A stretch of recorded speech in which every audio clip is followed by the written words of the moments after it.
మన కార్యకర్తల కోసం అన్యాయానికి గురైన రాష్ట్రంలో అన్యాయానికి గురైన ఏ కార్యకర్త అయినా కూడా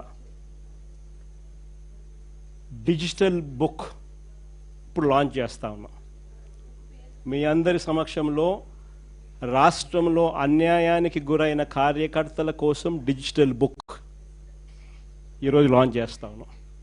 ఈ డిజిటల్ బుక్ ద్వారా రేపొద్దున రాష్ట్రంలో ఎక్కడ ఎవరికి ఏ అన్యాయం ఇప్పటికే జరిగినా ఆ డిజిటల్ బుక్ను దీన్ని ఉపయోగించుకొని రెండు రకాలుగా ఈ డిజిటల్ బుక్ పనిచేస్తుంది. /digitalbook/vySRCP.com లోకి వెళ్ళి ఎంటర్ అయ్యి మీ ఫోన్ నెంబర్ను టైప్ చేయగానే ఓటీపీ వస్తుంది. దాన్ని ఎంటర్ చేయగానే లొకేషను, కెమెరా, పర్మిషన్ అడుగుతుంది. అది మీరు ఇవ్వగానే మొదట మీకు జరిగిన అన్యాయం గురించి వివరాలు అడుగుతుంది, మీరు నమోదు చేయాలి. ఆ తర్వాత మీ దగ్గర ఏమైనా ఈ అన్యాయానికి సంబంధించిన ఫోటోగ్రాఫ్స్, ఆధారాలు, ఇంకా ఏదైనా అప్లోడ్ చేసే కార్యక్రమాలు కూడా చేయాలి. ఆ తర్వాత అది ఆటోమేటిక్లీ ఆ డిజిటల్ బుక్లో స్టోర్ అయిపోతుంది. ఇది ఒక రకమైన పద్ధతి. రెండో పద్ధతి IVRS విధానం కూడా ఉంది. అంటే ఒక టెలిఫోన్ నెంబర్ 040-491-71718. ఈ ఫోన్ నెంబర్కు మీరు ఫోన్ చేస్తే వైఎస్ఆర్సిపి అన్యాయానికి గురైన కార్యకర్తల కోసం డిజిటల్ బుక్లో ఫిర్యాదు చేయొచ్చు. ఫోన్ చేసిన వెంటనే బీప్ సౌండ్ వస్తుంది.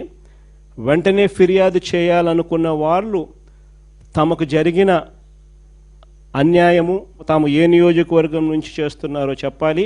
ఆ తర్వాత ఎవరి మీద కంప్లైంట్ చేస్తున్నారో, జరిగిన అన్యాయం ఏమిటో, ఆ వివరాలు ఏమిటో కూడా చెప్పాలి. అలా చెప్పిన వెంటనే ఆ నెంబర్కు కాల్ చేయగానే దశల వారీగా ఏం చేయాలనో గైడెన్స్ ఇస్తూ కంప్లీట్ చేస్తుంది ప్రాసెస్ను. ఇది అన్యాయానికి గురైన ప్రతి కార్యకర్తకు ఇది ఒక శ్రీరామ రక్ష. నేను ఈరోజు చెప్తా ఉన్నా, ఆ ప్రతి డేటా కూడా ఆ డిజిటల్ డైరీలో నమోదై ఉంటుంది.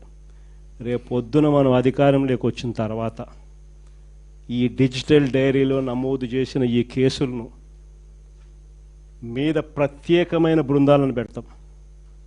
అన్యాయం చేసిన వాళ్ళను రిటైర్ అయిపోయి ఉన్నా కూడా, రాష్ట్రంలో వాళ్ళు లేకపోయినా కూడా, సప్త సముద్రాల అవతలున్న అందరినీ పిలిపిస్తాం.